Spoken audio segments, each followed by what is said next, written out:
Hey folks, and welcome back to Hydra Hobbies. Today we're going to be doing something that I have not done in a little while, and something I'm pretty excited about. We're going to be taking a look at a paint set and doing a review of it.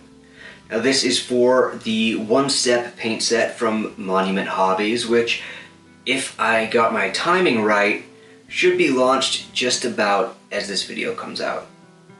Now, just to get this out of the way, they did send this to the channel for free, and Monument Hobbies Pro Acrylic Paints is one of my favorite go-to paint brands, but that doesn't mean that I'm gonna take it easy on them.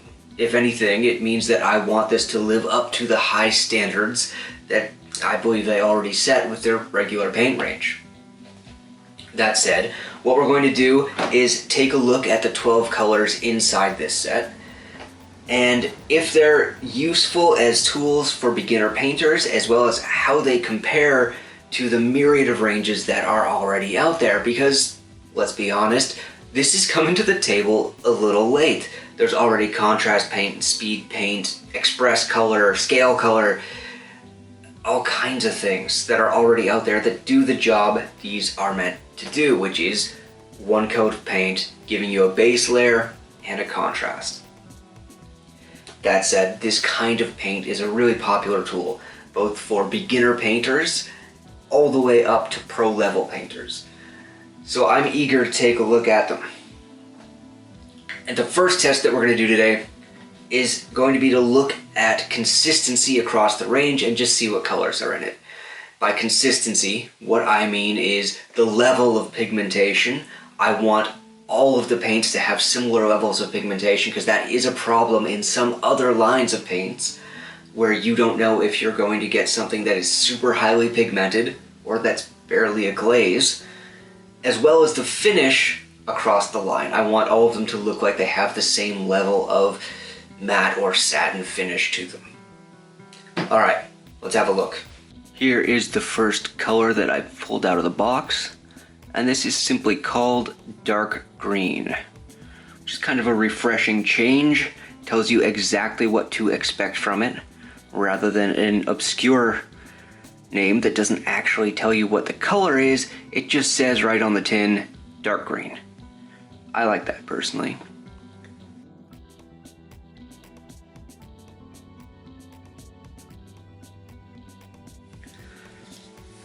Next up is warm yellow. Now, yeah, that's kind of what I was expecting. That's really nice. It's a really rich, really bright yellow, comparable to something like a, oh geez, what's the Citadel one called? Imperial Fist. Comparable to something like that, but without the kind of egg yolk quality that Speed Paint's Zealot Yellow has. The next paint is called Dark Blue Black. Oh wow, that is very, very dark. Interesting. Wow, so that is the, I believe, the darkest color in the set, and the only black that comes in the 12 paint lineup. That is the first set. And that is really much darker than I thought it was going to be. I was thinking it would be more, I mean, it is very blue, but I was thinking it would be something closer to a blue that was like a desaturated, more of a steely blue. But this is really very black. I really like the tone of that. Now we have the red of the set, which is called Crimson, which looks like a little paler than I expected, to be honest. I was expecting more of a dark purpley red, given the name, but this is actually quite pink. Royal Purple is next up, and I'm quite interested in that one because purple is one of those colors that I've found a lot of the contrast and speed paint style ranges don't do great with. They just don't get a consistent pigmentation, they don't get a consistent finish, but this is actually looking really good so far. Yeah, that's much better than what you might see out of like a Luxion purple or something like that. Those are just those are kinds of colors that I've always had trouble with the speed paint type ranges getting consistency from, and here it looks really good actually, and really richly pigmented. Wow. The contrast effect there is very strong too. Interesting. Looking forward to see how that looks when it is dried. This one-step paint is just called Blue, which you gotta love the simplicity. And wow, that is vibrant. Okay, yeah, that's a very bright blue, which is good. The vibrancy is one of the things that I really appreciate about these style paints, because it makes them perfect for using as glazes or even through an airbrush if you have one. Orange is next, and whoa, okay. Yeah, I was expecting more of like a pumpkin orange, like a darker orange again, but this is very bright, very, very bright, very vivid. It's almost got like a fluorescent quality to it. It's so bright, wow. So this one is just called Warm Brown. And I know I've already mentioned it, but again, I have to talk about the color naming scheme, which to me is so much better than naming your paints after some obscure part of your lore or something like that, because I have, like a lot of you, I have a lot of paints, and memorizing hundreds of strange little paint names to try to figure out what color I'm gonna get is not the easiest or the best part of the hobby by any means. This is Warm Brown. When I open it up, it is a really warm, almost chocolatey brown. Perfect, love that. Tells me exactly what I need to know, and I don't have to think back, oh, which one was this again? You know, it's really easy that way. And very consumer friendly, as opposed to being worried about, can I trademark that? Lovely, and that is actually a really nice brown, really lovely color. I like that a lot. Here we have dark green brown. Oh yeah, okay. I'm kind of digging that. I like the really, really greeny tone to it. It's quite nice.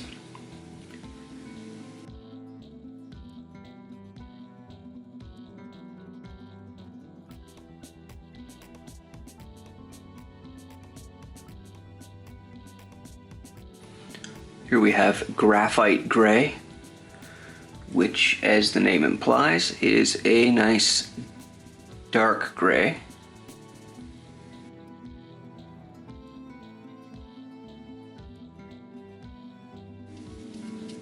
Actually, as that shadow effect comes in a little clearer, it's a fairly neutral gray. Rather than warm, but yeah, sort of a middling neutral gray. Now this one is graphite green, which is one I've been looking forward to trying actually. Look at that, really lovely kind of a blue-green, sort of a desaturated jade, which is quite pretty.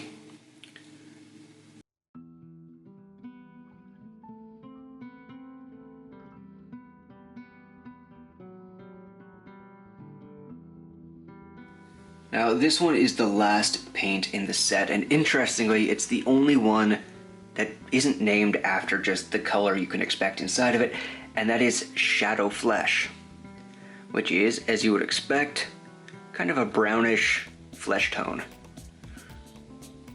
Now, it's a little funny that this is the one color that they just call flesh instead of naming it for what it is, which is sort of a brownish pinkish, almost a peachy color. But I think the reason they do that is because a lot of beginner and intermediate painters aren't super comfortable yet with the idea that just about everything is a flesh tone. They would rather just have something called flesh color and slap it on there, and that makes sense, I get it, but it is a little funny.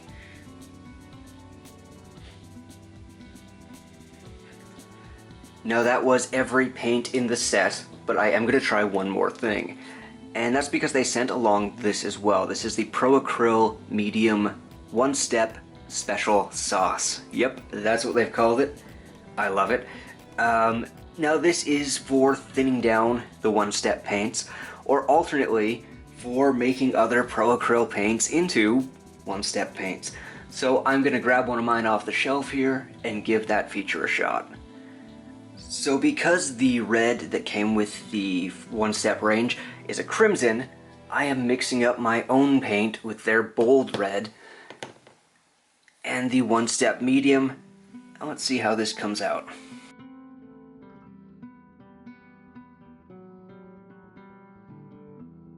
Wow, that has come out very bright, very, very bold indeed, but I would say it is working. The shadow effect, the one-step effect is, happening as expected with the use of the medium. We'll just have to let that dry and see how it turns out. Now, very quickly, it has been about 20 minutes since I started painting these bases, and this is the first one we painted, so I'm just going to come in with a wet brush and see how we're doing on reactivation. How easy is it to take this paint off of here now? There is a little bit of reactivation going on. I'm scrubbing this pretty good, but it is to some degree taking the paint off, which is not great. Now I don't know if that just needs a little longer. I'm going to come back in a couple of minutes and try another one of the bases and see if it just needs a little bit longer than that, which hopefully that's the case, but we'll have another look in a minute. Okay, so this is 5 minutes later with the next oldest base that we painted, which is the yellow. And again, I'm just going to check for reactivation and how easy it is to reactivate it with this wet brush.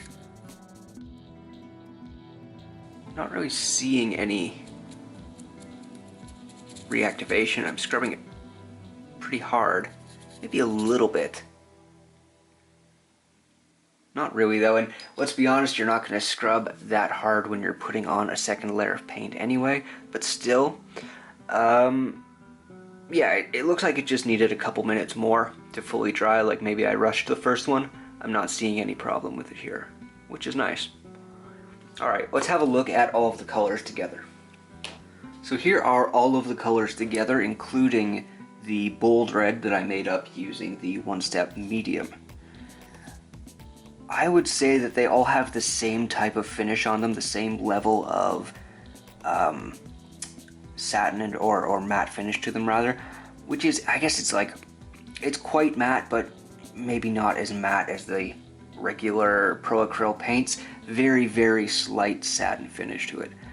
And I would say for the most part, the levels of contrast are just about the same, with a few exceptions. I find that the really, really vivid yellow and orange aren't getting quite as much contrast effect, which is kind of to be expected, to be honest, but it's good to note. And the other one is the dark blue black, which also is not getting a ton of that shadowy contrasty effect. A little bit, and it is a lovely color. I actually really like that, but it's not getting a ton of the shadow effect.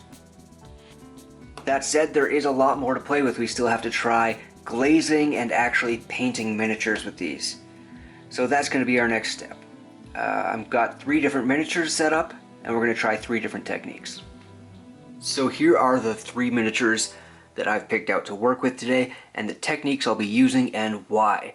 Now this first big monstery fellow, he's just going to be getting straight up one-step paints over the entire mini. I can use wet blending or glazing, but mostly I'm just going to be putting the paint on and seeing how he comes out. The second one is this little goblin, who I have already done up in a slap chop style.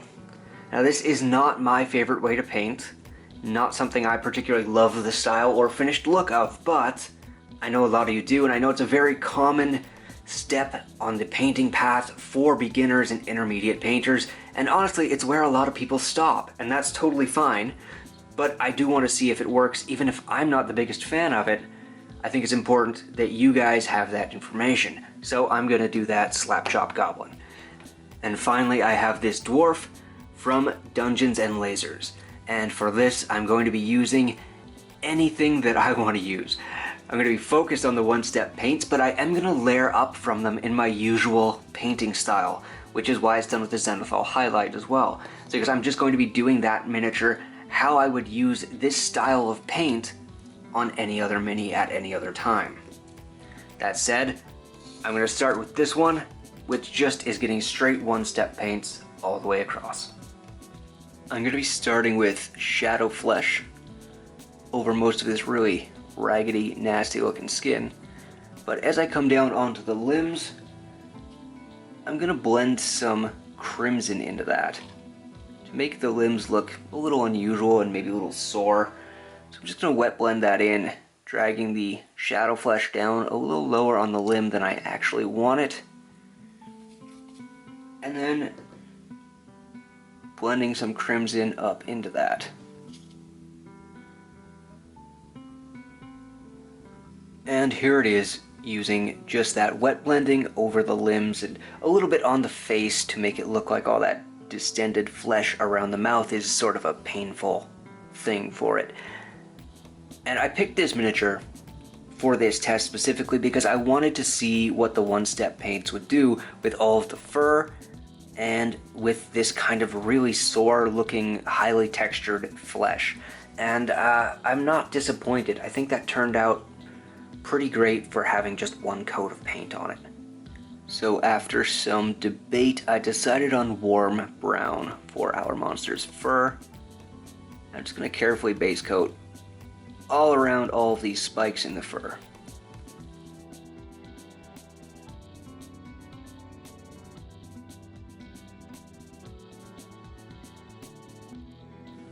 Okay, so the brown is on there and drying, and I'm going to take some of the yellow, the warm yellow, and heavily dilute it with the medium just to create a little bit of a glaze for the claws. Something to just get a little bit of color onto them without being too vivid or too bright. I want them to look fairly natural still. The claws are coated and drying, and while that dries, I'm going to go ahead and get some dark green brown onto the base.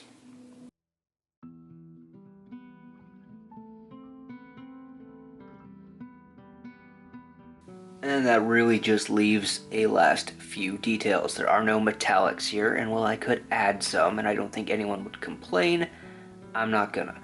The collars and cuffs are getting done in graphite gray, and the mouth and tongue are gonna get hit with a cheeky little blue color, just to kind of imply that maybe there's some poison effect going on if he bites you.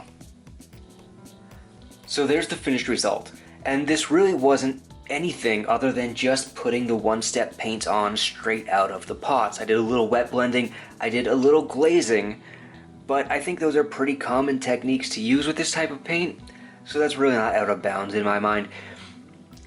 Now, I don't think that this is how most people use these contrast, speed paint style paints, but some people do, and I'm actually pretty happy with the effect on the skin, especially. The fur turned out fine, it's alright, but the skin actually looks pretty good for having nothing done to it except the paints. There's no wash on there, there's no highlighting, just the one-step paints straight out of the pot. I'm pretty happy with that. That said, I want to see how it turns out using techniques that I think more painters commonly use. So our next step is going to be slap chop.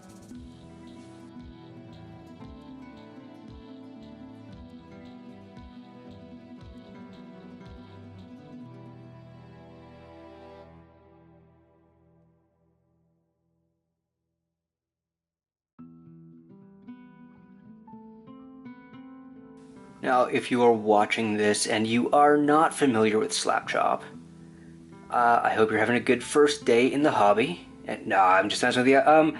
Really, it's just a method of underpainting to make your shadows darker and your highlights appear higher. Most commonly used with these sort of one coat paints like One Step or Contrast or Speed Paint, XPress Color, Instant Color, and so on. And yeah, it's just a method that some people use to make those colors pop a bit more and get more contrast.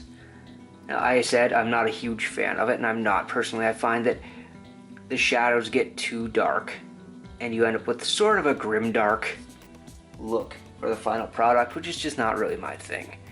But there's absolutely nothing wrong with it if it is your thing. And it is a good, quick way to get miniatures done. So here is our finished slap chop goblin. And you know what? For 15 to 20 minutes painting, that's a pretty good result. I can live with that for sure. But the question is, are these paints better than what's already available on the market? The answer is yes and no. I wouldn't say that these are wildly different in most use cases than something like XPress Color or Contrast, but there are a few areas that do make minor improvements that kind of add up to them being better, at least in my mind. One of those is that they're consistent across the range in level of pigmentation and dye used. There's no question of, is this one a glaze? Is this one meant to be a base coat? I don't remember. I mean, I have hundreds of paints. Probably not that many, though. I have hundreds of paints. You might too. Certainly you probably have more than you use. I don't remember exactly what every paint I own does. Just by saying the name, I can't tell you the exact color it is. I probably can't tell you the exact consistency of it and what techniques it's good for. I can do that for my favorite paints, the ones I use all the time. Outside of that, it's always a little bit trial and error. These are consistent. So I don't have to learn what 12 different paints do, or how 12 different paints behave, and which ones are glazes and which ones are base coats and so on. Likewise, if I forget what the color in them is, what the exact tone is, I'm not sitting here trying to remember, hang on, how much is it blue or green that's the dominant color in Arcillian green or Croxagore scale? Is it Wildwood or Garagax sewer that is the warmer brown? You're removing steps by just putting the color on the bottle, which sounds like a crazy thing to do, I know, but warm brown, dark green brown, crimson, warm yellow. I'm never going to have to guess what tone those are. And between the consistency across the range and not playing these silly name-based guessing games, it does make the paints easier to use, better, and easier to recommend to beginners or more intermediate painters who are looking at picking up their first set of speed paints or something like that. On top of that, I just really like a lot of these colors. Graphite green, the graphite gray, it's really grown on me. This purple is easily the best speed paint, contrast, whatever style purple that I've worked with, and it's not really close. That said, I have one more mini to paint, and for me, this is the one that really matters, because for this last mini, I'm just going to paint in my regular style, using the one-step paints how I would normally use that kind of paint. So this is going to be basically how I paint all of my own miniatures for my own games. So for me at least, this is kind of the real test here. I'm just going to start with some basic coat of shadow flesh over all of the flesh parts, which is only the face and the hand on this mini.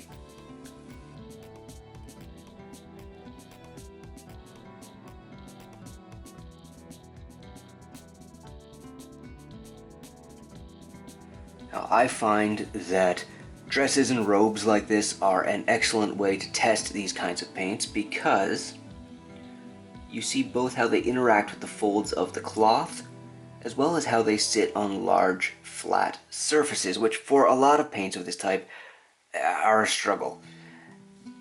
But they're also, that's part of the reality of painting, is that we get a lot of those large, flat surfaces. And while these may not be the ideal tool for the job, it is important to know how they handle it. Now, there are a few spots on this mini that I did not want to have those deep, dark shadows that the Zenithal provides, mostly here in the sleeves and the fur on her shoulder, so I've coated those in white.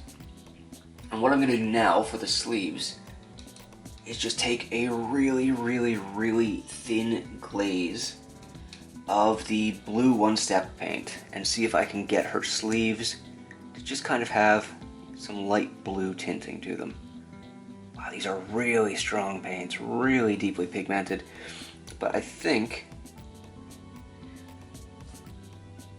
that is going to work all right. And I'm going to try the same technique, but with the warm brown for the fur on her shoulder.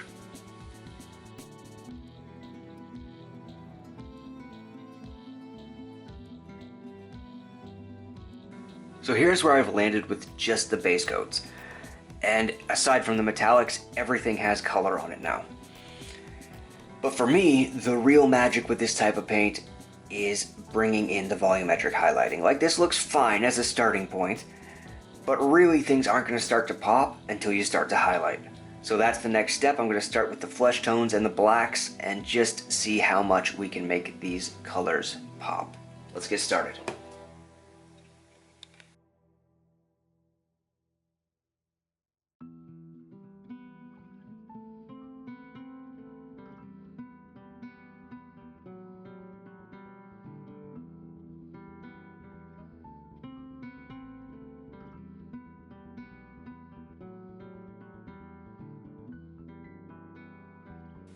So that actually just leaves a few little things left to do before I can do the metallics, which I think is going to be interesting because I intend to use the one-step paints as washes over the metallics. But first, I need to highlight the sleeves, the fur, and the hair, and that's pretty much it.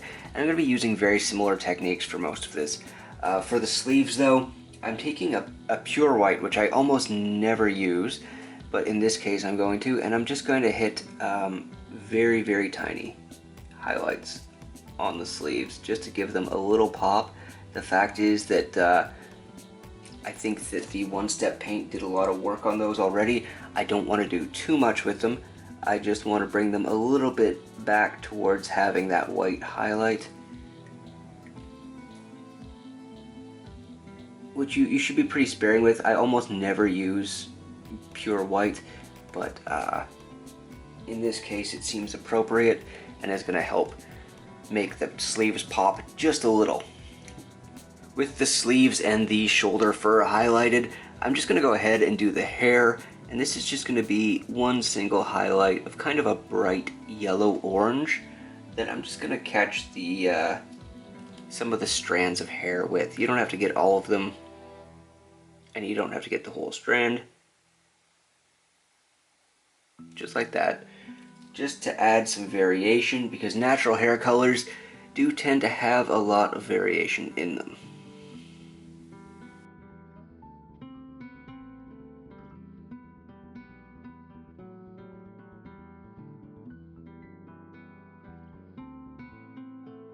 And there we go. The single highlight on the hair really helps to bring out the structure of the braids and the braids in the back with a little decoration in them, which is going to be done with metallics.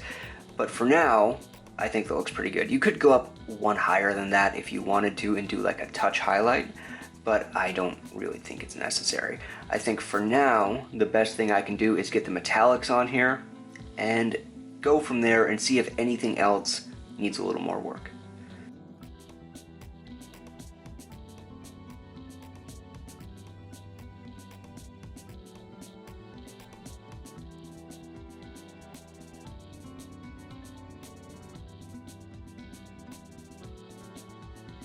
To help get a little color and interest now onto these silver scale mail patches, I've thinned the graphite green one-step paint down about 5:1 with the medium. And I'm just gonna brush that over top and see if we can get a little bit of color into the shadows. I don't want anything, you know, too bold. Just a little something in the shadows between the scales. And I'm going to be trying the same technique on the gold using the crimson one-step paint.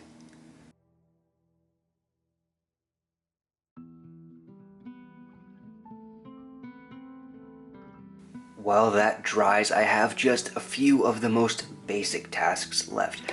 I have to paint the strings that all of her jewelry is hanging from, and of course, I need to put something on the base, which I'm just going to use this warm brown for. I might highlight up from there, we'll see how it looks. But that's really all that's left to do before we can have a look at the finished product. So I will see you in a minute. So, final thoughts. Are Monument Hobbies one-step paints worth your time and money as a hobbyist? For me, the answer is yes, absolutely. Compared to other paint brands that are doing more or less the same kind of thing, the cost per milliliter of paint is comparable. The finish of the paints is much nicer, it's more matte, and they don't tend to become glossy where they pull up like some other paint brands do. The consistency of pigmentation across the entire range is fantastic, and it's, well, consistent. Combined with their naming conventions, which actually tell you what color are in the paint bottles, it makes them much easier to use than some of their competitors. If you're on the fence about trying these, or you already have paints of this type and aren't sure if you need more, I would recommend checking out Graphite Green. It is just a gorgeous color, and I have not seen another paint that captures that tone personally. Shadow Flesh, it is my favorite easily of the flesh tone contrast type paints. It just looks more natural to me than the other ones that I've tried. Or Royal Purple. I don't know what it is with these one coat style paints and purples. Generally, every other one I've tried has come out blotchy and inconsistent.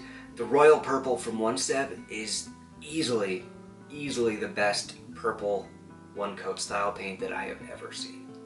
One Step paints also work very well through an airbrush.